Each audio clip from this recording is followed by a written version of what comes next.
Jai Gurudev and a very good morning to all of you.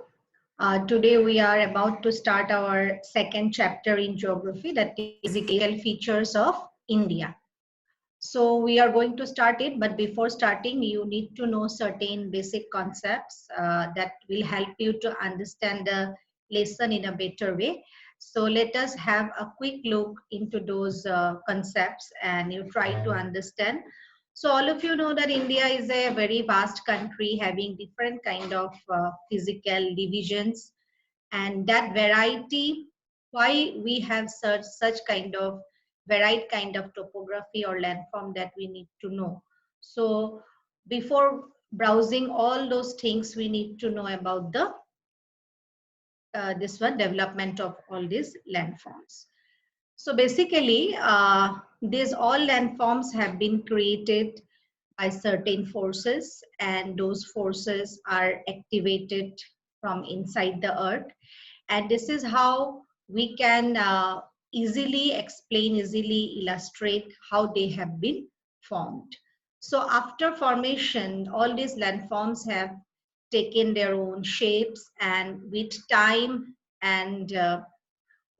they have changed into different landforms. For example, Ravali in India was a very tall mountain at the time of its at the very beginning, but with due course of time, because of certain erosional factors, it has denoted and now its height has reduced.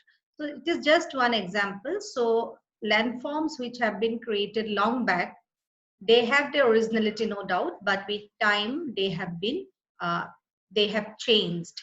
And this is how the present landforms, whatever we see with whatever we see nowadays, they are the results of past activities, but they have undergone through certain changes.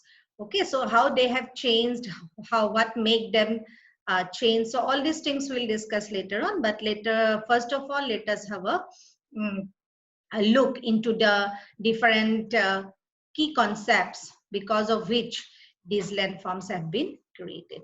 So let us have a look to all the slides. So we'll have the slides now. I'll explain.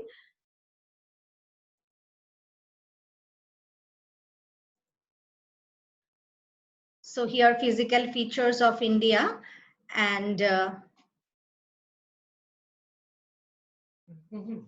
physical features of India. Here the thing we will get that how this particular landforms have been created.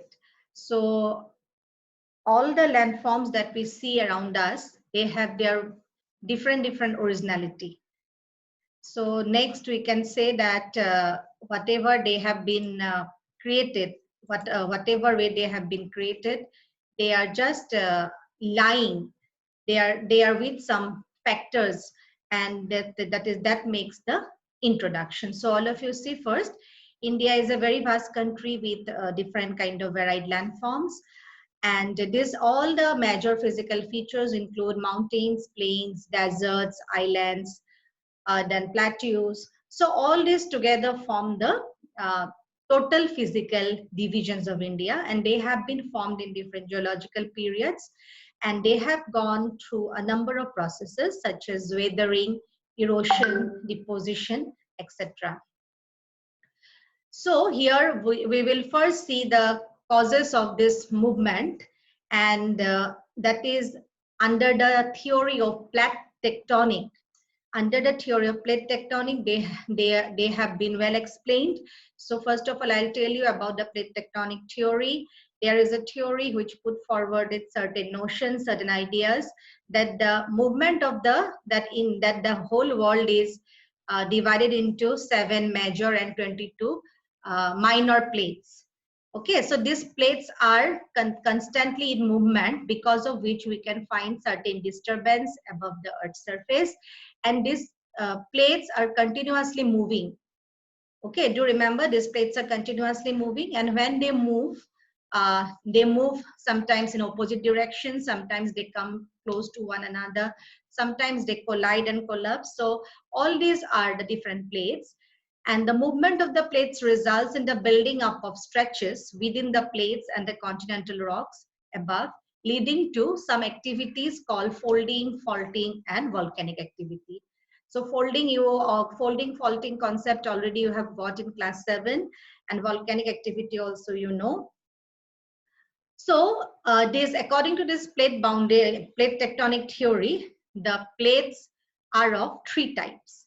All right, so the plates are of 3 types. They are number 1 is transform boundary. In the event of 2 plates coming together, they may either collide or crumble. They may come close to one another. So at that point of time, they may collide or crumble. And these they move horizontally past each other and form transform boundary. So picture you see nicely, all of you, that they make the transform boundary. That means 2 plates coming in contact with one another, they may collide and crumble. Next is convergent boundary. While some plates come towards each other and form convergent boundary, that means they come in close with one another and they form a boundary, which is called as convergent boundary. Next is divergent boundary. Divergent boundary is that boundary which that plates make when they move away from each other and they form a divergent boundary. You mark the arrow symbol you see nicely, that I can tell you that this arrow symbol is particularly marked to show you that they move away from one another. So the movement of these plates have changed the position and size of the continents over millions of years ago. Such movements have also influenced the evolution of present landform relief features in India. So we can describe this whole physical divisions under the banner of plate tectonic theory. So again, you can see that the oldest landmass that is our India is having, that is peninsular part of India, the southern part of India. Actually, it was a part of the Gondwana land. Okay, so Gondwana land included India, Australia, South Africa, South America as one single landmass.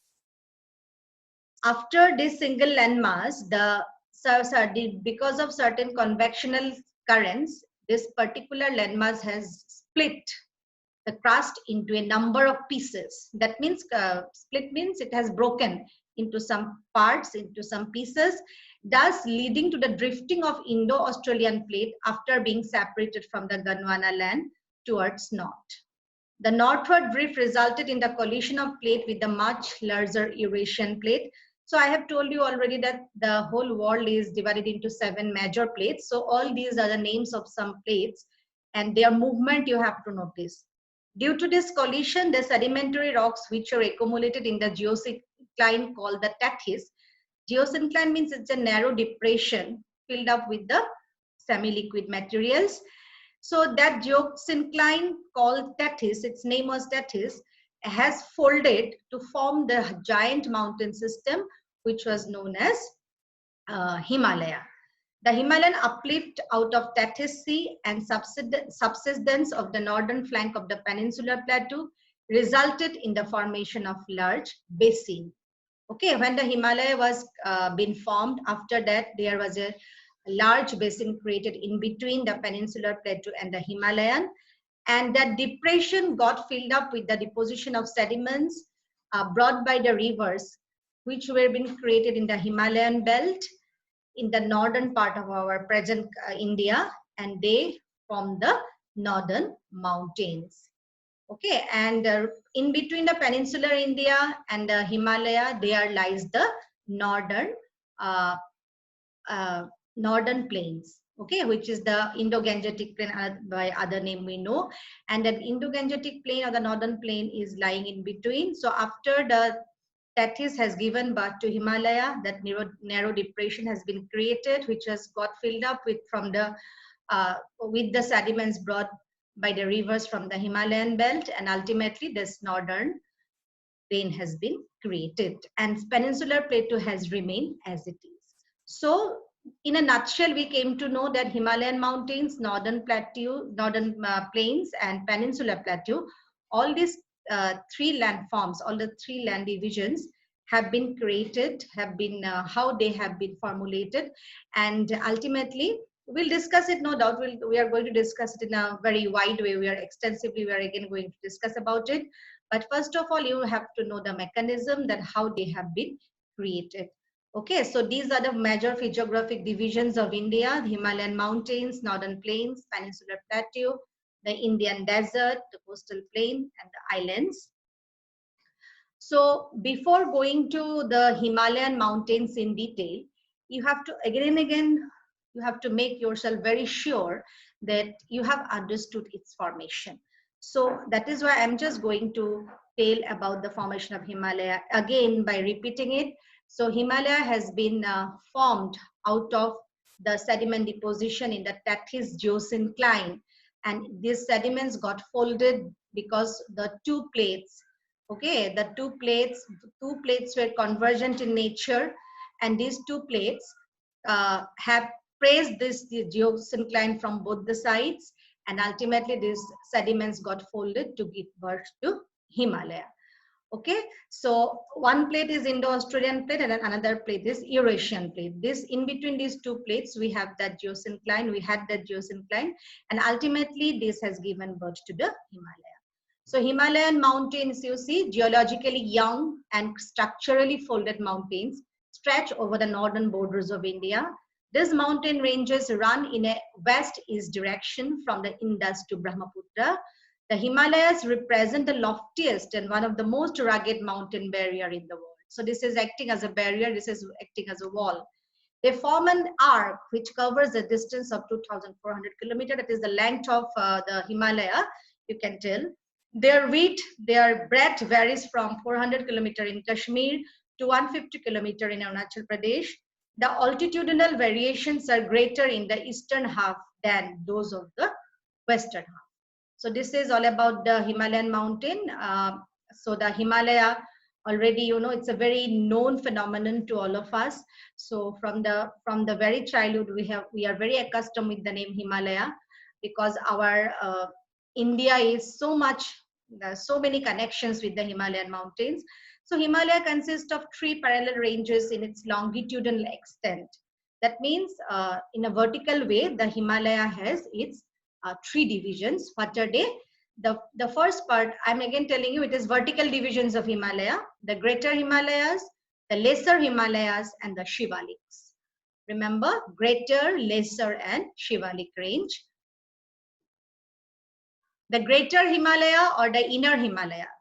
Okay, this is the most continuous range consisting of the loftiest peaks with the average height of 6,000 meters. Maximum peaks are more than 6,000 meters.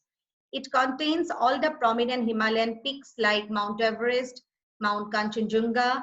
So all these are the different peaks which record for the tallest peaks of the world. The folds of Great Himalayas are asymmetrical in nature. So what is symmetrical, asymmetrical, you have to know. Symmetrical means when the folds are equal. Asymmetrical when the folds are not equal.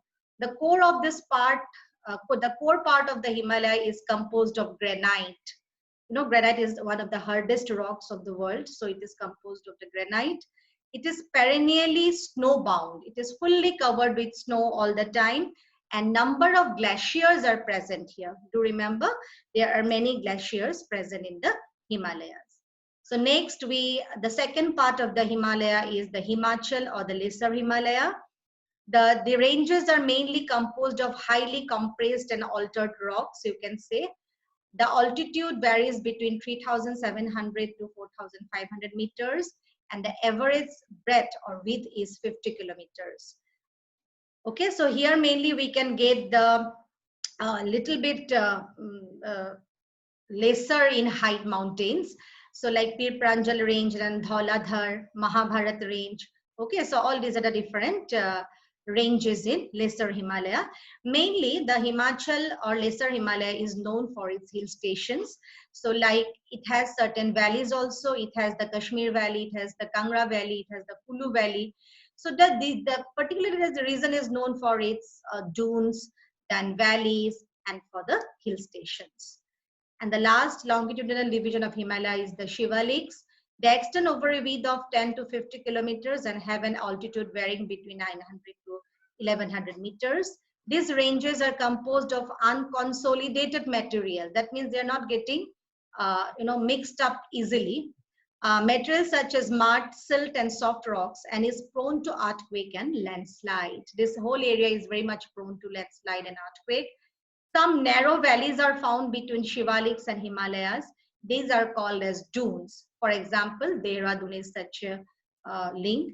And Shivalik, that I want to mention here, that we being the residents of Northeast India, we are a part of the Shivalik range, because these ranges are covering our, you can say that Purvanchal, that is comprised of the Naga Hills, Mezo Hill, then Manipur Hills, Patkai Hills, all these are the part of the Shivalik range. So we are bounded by the Shivalik. It is the last part of the Shivalik. And lastly, I want to show you some highest peaks of the Himalayas. You go through it. Mount Everest, it is the highest. It's falling in Nepal. Then Mount Kanchenjunga, India. Makalu in Nepal. Dhaulagiri in Nepal. Nanga Parbat, India. Annapurna, Nepal. Nanda Devi, India. Kamet, India. Namcha Borwa, India, and Gorla Madhata in Nepal. So the heights you have to note, and you have to see that really this Himalaya is consist of all the giant and gigantic landforms and the highest mountains and peaks. So this much as the first part I tried to explain to you. We'll be continuing this part. So thank you very much, and look forward for the cooperation from your side.